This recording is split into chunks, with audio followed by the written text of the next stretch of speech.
So to solve the 2x2x3, you're going to need to have some idea of what's happening on both the top and the bottom, because you can only do R2, F2, B2 and L2.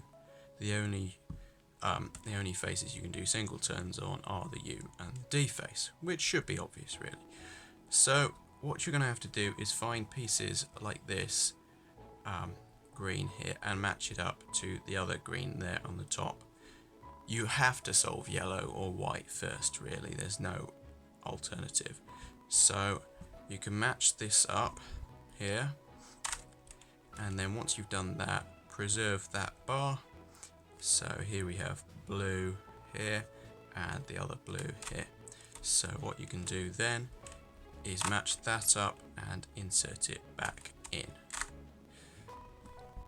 So once you've solved the bottom layer, then it's just firstly the top layer, and this is the only algorithm you're going to need to learn, which is basically a J-perm, but obviously you can't do the standard J-perm, so you have to do this algorithm.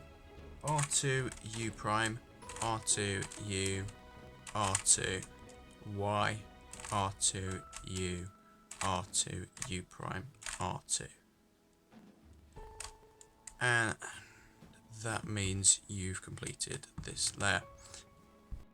So the last step is to solve the middle layer, which can usually be done with a bit of fiddling.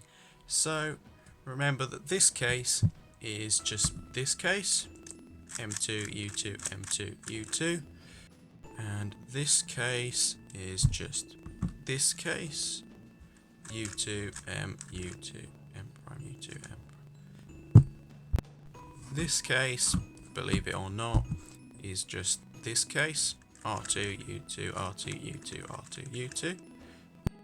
And this case is just a mixture of the two, just like this.